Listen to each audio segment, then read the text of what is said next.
Good morning everyone. Jewel study point में आप सभी का स्वागत, वेलकम, खैर मकदम है। ज्वेल स्टडी पॉइंट को अगर आप लोगों ने अभी तक चैनल को सब्सक्राइब नहीं किया तो सबसे पहले ज्वेल स्टडी पॉइंट चैनल को सब्सक्राइब कर लीजिए ताकि हर एक वीडियो का नोटिफिकेशन आपको सबसे पहले मिल सके। आज के 50 क्वेश्चन सिलेक्टेड हैं जो हर साल यूपी टेट उर्दू में पूछे जा रहे हैं और कुछ नए सवाल हैं इंक्लूड किए गए हैं। यूपी टेट उर्दू महामैराथन 23 जनवरी को होने वाली परीक्षा यूपी टेट उर्दू के जो सवालात आएंगे उनके जवाबात कुछ चुनिंदा सवाल लिए गए हैं जो हर साल पूछे जाते हैं। बहुत ही इम्पोर्टेंट ये वीडियो है, एग्ज़ाम देने से पहले इस वीडियो को एक बार देख कर ही जाएं। ओके, सवालों पे आते हैं। पहला सवाल है हमारा, कसीदा किस ज़बान का लफ्ज़ है? तो कसीदा हमारा किस ज़बान का लफ्ज़ होता है? कसीदा हमारे अरबी ज़बान का लफ्ज़ है। आपके एग्ज़ाम में सवाल लिखा होगा कसीदा किस ज़बान का लफ्ज़ है? अरबी, फ़ारसी, उर्दू, हिंदी, संस्कृत, जो भी ऑप्शन हो। तो इसका जवाब क्या चुनना है? आपको अरबी चुनना है। कसीदा अरबी ज़बान का लफ्ज़ है। अगला सवाल है हमारा, अगला सवाल है कसीदा की कितनी किस्में हैं? कसीदा की कितनी किस्में हैं? तो कसीदा की दो किस्में होती हैं। कितनी किस्में होती हैं? दो होती हैं।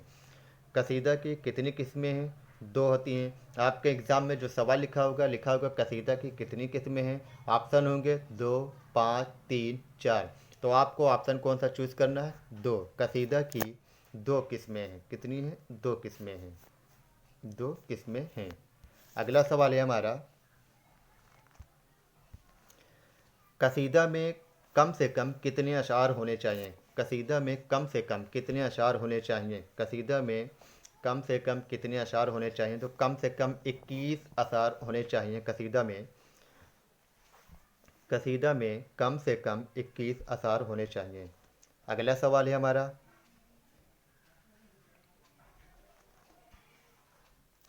कसीदा में उर्दू में कसीदा निगारी की शुरुआत कहाँ से हुई? उर्दू में कसीदा निगारी की शुरुआत कहाँ हुई थी? तो उर्दू में कसीदा निगारी की शुरुआत दक्किन से हुई थी। उर्दू में कसीदा निगारी की शुरुआत दक्किन से हुई थी। कहाँ से हुई थी? इसका जवाब हो जाएगा दक्किन से। उर्दू में कसीदा निगारी की शुरुआत दक्किन से हुई थी। ओके, अगला सवाल, सौदा की पैदाइश कब और कहाँ हुई?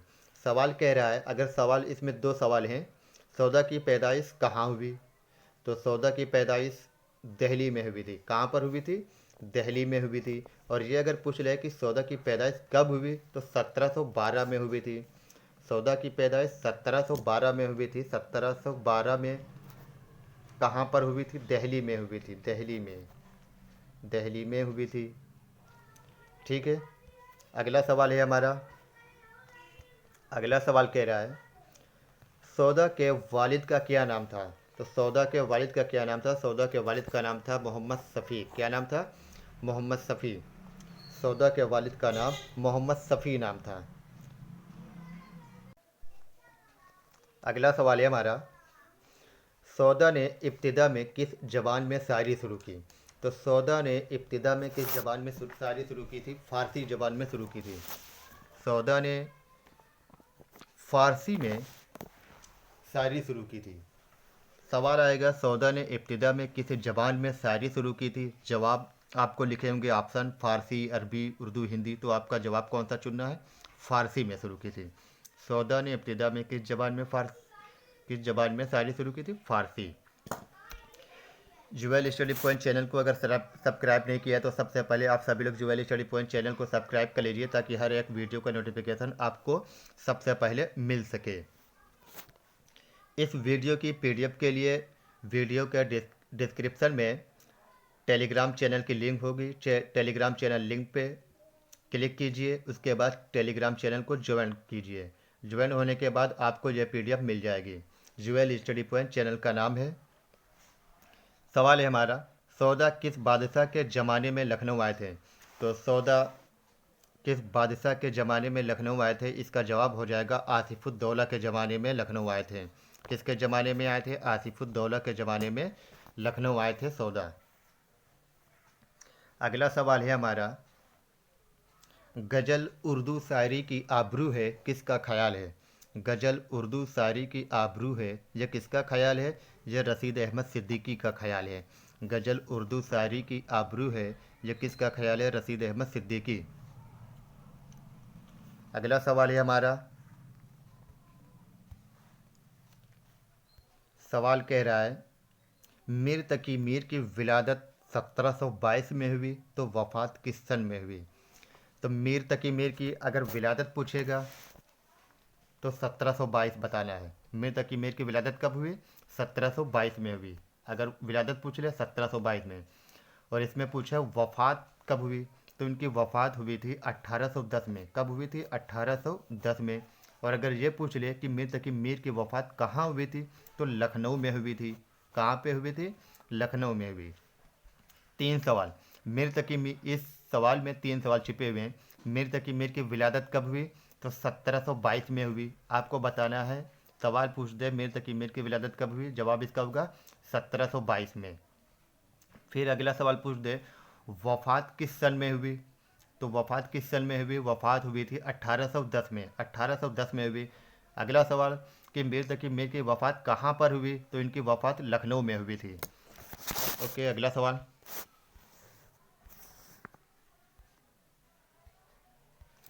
अगला सवाल है हमारा, मीर के वालिद का क्या नाम था? मीर के वालिद का क्या नाम था? तो मीर के वालिद का नाम था मोहम्मद अली नाम था। क्या नाम था? मोहम्मद अली।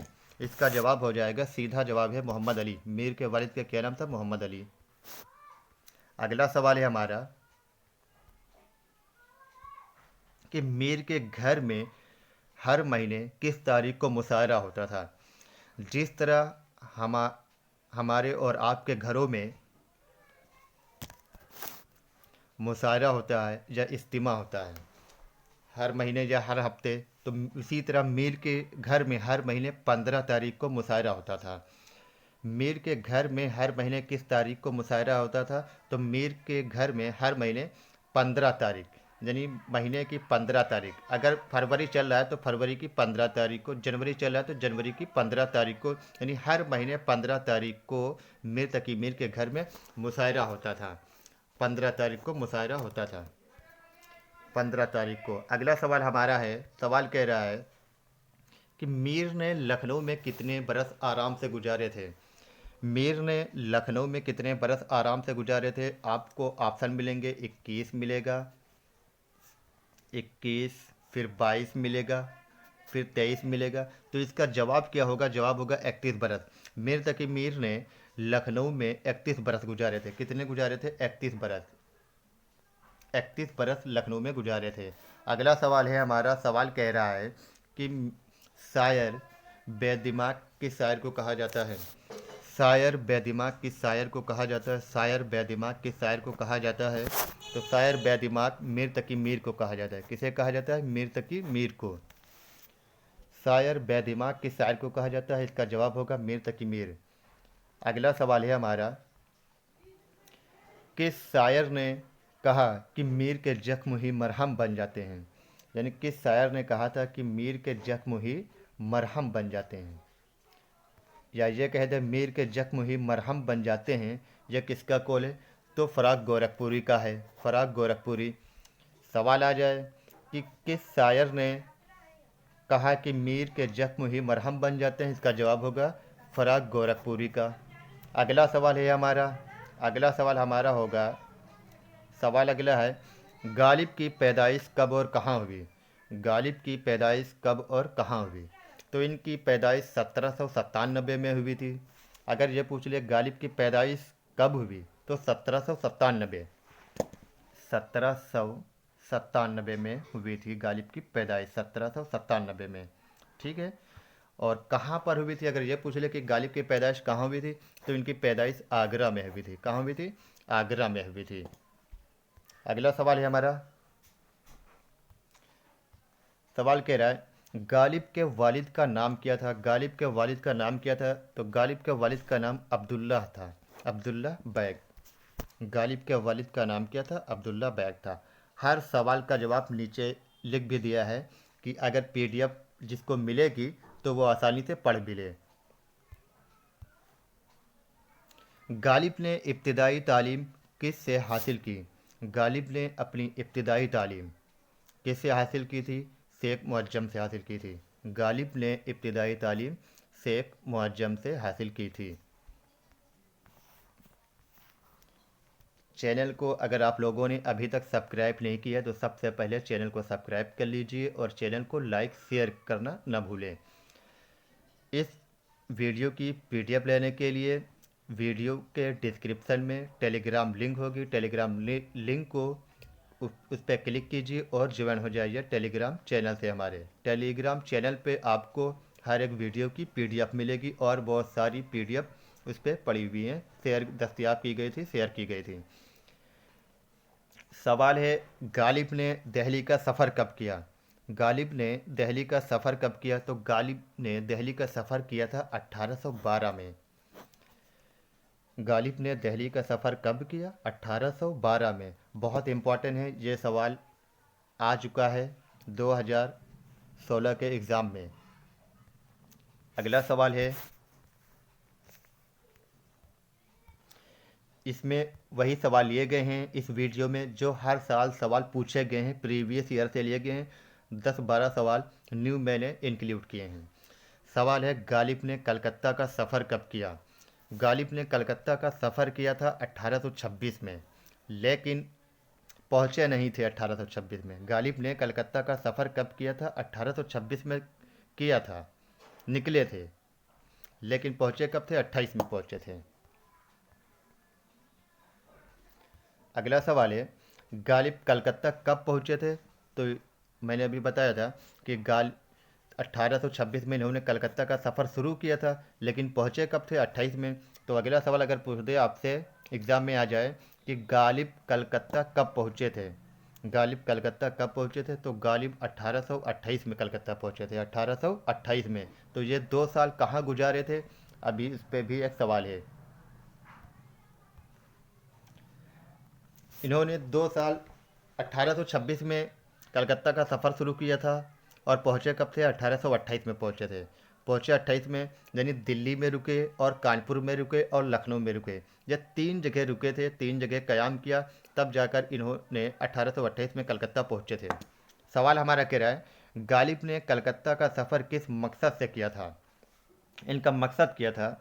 गालिब ने कलकत्ता का सफ़र किया था तो उसका मकसद क्या था? उसका मकसद सिर्फ यही था कि पेंशन की बहाली के लिए की सफ़र किया था, पेंशन की बहाली के लिए सफ़र किया था।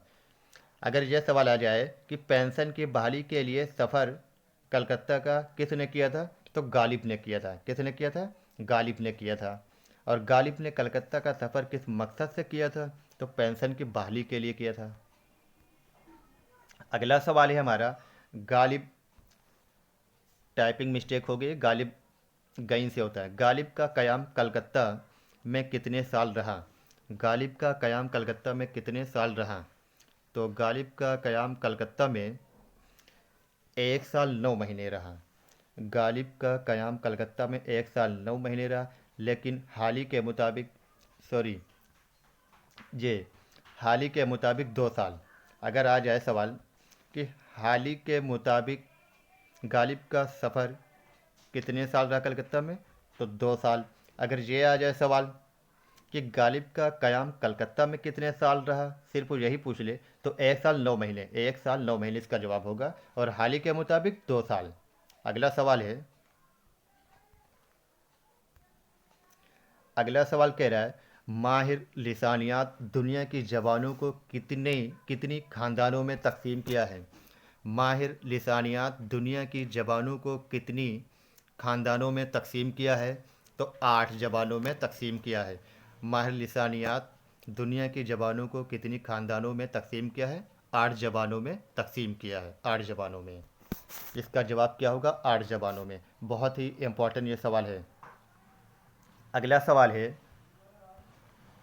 कि ज़बानों का सबसे बड़ा ख़ानदान कौन सा है? ज़बानों का सबसे बड़ा ख़ानदान कौन सा है? तो हिंद यूरोपी का है। ज़बानों का सबसे बड़ा ख़ानदान हिंद यूरोपी का है। इसका जवाब क्या होगा? हिंद यूरोपी। सवाल कह रहा है ज़बानों का सबसे बड़ा ख़ानदान कौन सा है? जवाब होगा हिंद यूरोपी। अगला सवाल है हमारा, अगला सवाल कह रहा है हिंद आर्य हिंदुस्तान में सबसे पहले किस इलाके में दाखिल हुए। हिंद आर्य हिंदुस्तान में सबसे पहले किस इलाके में दाखिल हुए थे। तो सबसे पहले किस इलाके में दाखिल हुए थे? पंजाब में। हिंद आर्य सबसे पहले कहाँ दाखिल हुए थे? पंजाब में दाखिल हुए थे, पंजाब में। अगला सवाल है हमारा अब सवाल नंबर 27। सवाल नंबर 27 कह रहा है कि मगरिबी हिंदी की कितनी बोलियां हैं। मगरिबी हिंदी की कितनी बोलियां हैं, यह बहुत इंपॉर्टेंट सवाल है, कई बार पूछा जा चुका है। मगरिबी हिंदी की 5 बोलियां हैं। कितनी बोलियां हैं? 5। मगरिबी हिंदी की कितनी बोलियां हैं, इसका जवाब होगा 5। अगला सवाल है हमारा, अगला सवाल हमारा रहेगा, अगला सवाल है खड़ी बोली की अहम खसूसियात क्या है। तो खड़ी बोली की जो होती है उसका अहम खसूसियात क्या है? खड़ी बोली की अहम खसूसियात है तस्दीद का इस्तेमाल।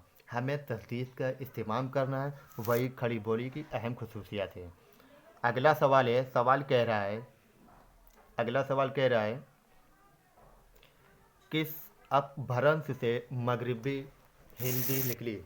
किस अपभ्रंश से मगरिबी हिंदी निकली। तो इसका जवाब हो जाएगा सुरसेनी अपभ्रंश से निकली। सुरसेनी अपभ्रंश से निकली थी। किस अपभ्रंश से मगरिबी हिंदी निकली? इसका जवाब होगा सुरसेनी अपभ्रंश से निकली थी। अगला सवाल है, सवाल कह रहा है उर्दू पर हरियाणवी के असरात हैं, किसका कौल है। उर्दू पर हरियाणवी के असरात हैं, किसका कौल है। तो इसका जवाब होगा मोहिउद्दीन कादरी का। ये पूछा गया है, सवाल 2017 या 18 में आया था कि उर्दू पर हरियाणवी के असरात हैं, किसका कौल है। तो इसका जवाब होगा मोहिउद्दीन कादरी का, मोहिउद्दीन कादरी का, मोहिउद्दीन कादरी का। अगला सवाल है हमारा, सवाल कह रहा है मोहम्मद हुसैन आज़ाद के अलावा किसने कहा उर्दू ब्रज भाषा से निकली है। ये वही सवाल हैं जो हर साल पूछे जाते हैं, ये कई बार पूछा जा चुका है सवाल। मोहम्मद हुसैन आज़ाद के अलावा किसने कहा कि उर्दू ब्रज भाषा से निकली है। तो शमसुल कादरी ने कहा था, शमसुल्लाह कादरी ने, शमसुल्लाह कादरी ने कहा था कि मोहम्मद हुसैन आज़ाद के अलावा किसने कहा था कि उर्दू ब्रज भाषा से निकली है। तो उर्दू ब्रज भाषा से निकली है, शमसुल्लाह कादरी ने कहा था। और किसने कहा था कि उर्दू ब्रज भाषा से निकली है? मोहम्मद हुसैन आज़ाद ने। उर्दू ब्रज भाषा से निकली है, किसका कौल है? मोहम्मद हुसैन आज़ाद का। मोहम्मद हुसैन आज़ाद के अलावा किसने कहा था? तो शमसुल्लाह कादरी ने कहा था। ओके, अगला सवाल है हमारा, अगला सवाल है हमारा,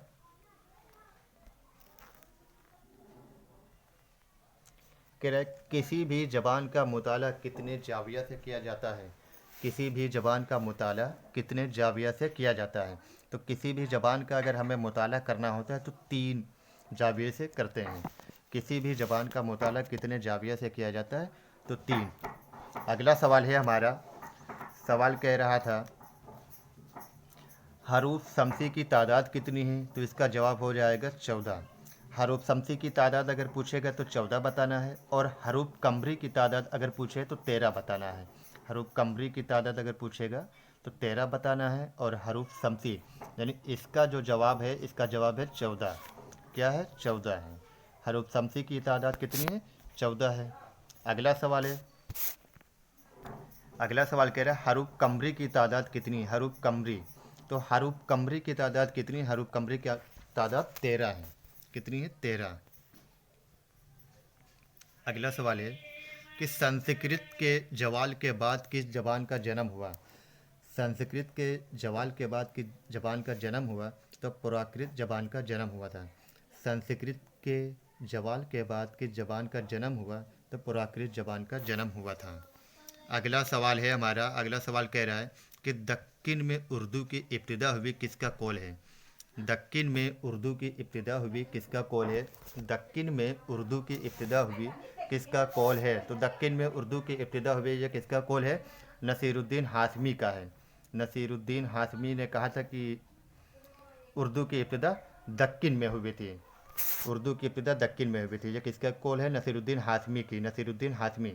अगला सवाल है कि उर्दू ब्रज भाषा से निकली, ये किसका कौल है? अभी ये हमने बताया था मोहम्मद हुसैन आज़ाद ने। उर्दू ब्रज भाषा से निकली, ये किसका कौल है? मोहम्मद हुसैन आज़ाद ने, ये अभी बता चुके हैं। उर्दू दहली की ज़बान है, उर्दू दहली की ज़बान है, किन लोगों का नज़रिया है? उर्दू दहली की ज़बान है, किन लोगों का नज़रिया है? दो शायर हैं, दो शायरों ने कहा था कि उर्दू दहली की ज़बान है। एक थे सर सैयद अहमद खान, दूसरे थे मीर अमन। मीर अमन ने कहा था और सर सैयद अहमद ने कहा था कि उर्दू दहली की ज़बान है। मीर अमन ने और सर सैयद ने। अगला सवाल है, उर्दू पंजाब में पैदा हुई, किसका कौल है? ये सवाल बहुत ही इम्पोर्टेंट है, हर साल पूछा जाता है कि उर्दू पंजाब में पैदा हुई, ये किसका कौल है?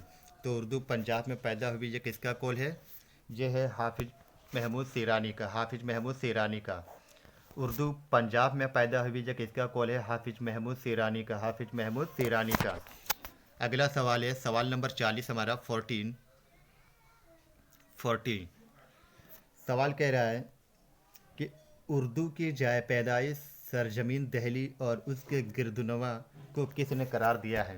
यानी उर्दू की जो जाए पैदाइश है और उसके सरजमीन दहली के, उसके इर्द गिर्द, उसके चारों ओर, दहली के चारों ओर, ये किसने करार दिया था?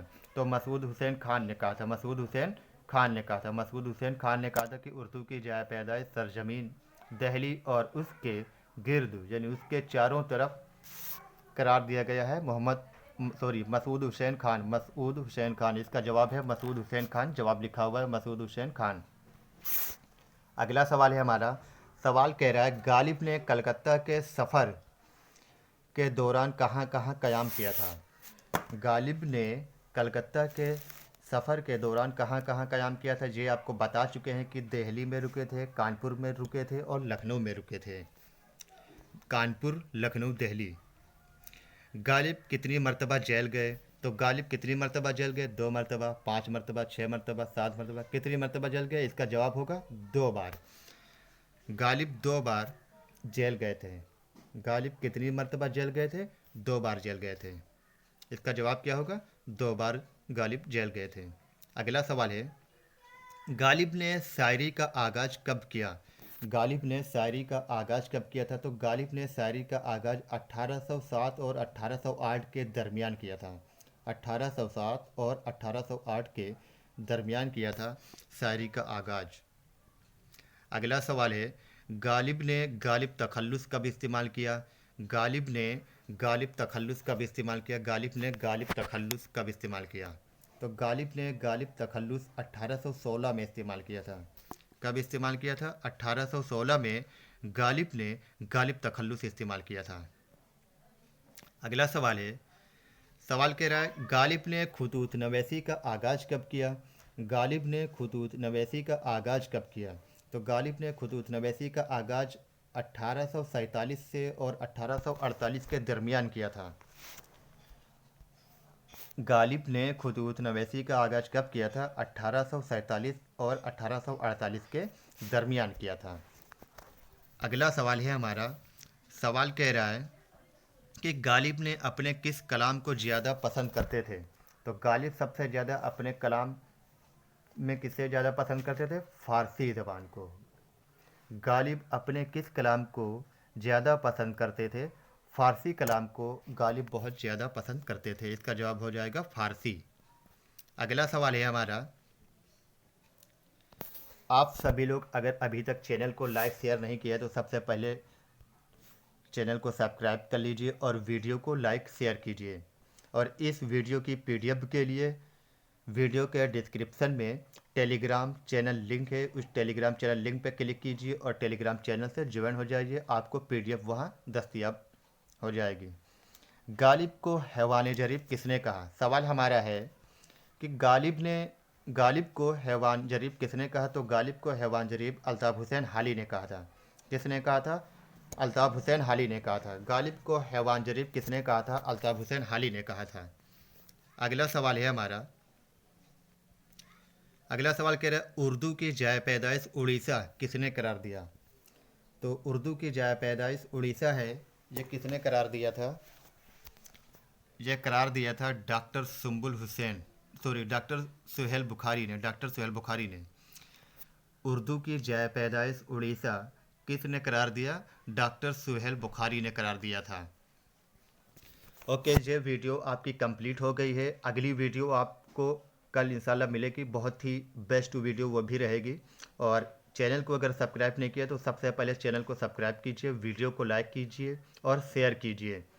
इस पीडीएफ को अगर हासिल करना है, प्राप्त करना है, तो टेलीग्राम चैनल को ज्वाइन कर लीजिए। ओके, अल्लाह हाफिज़, थैंक यू, गुड बाय।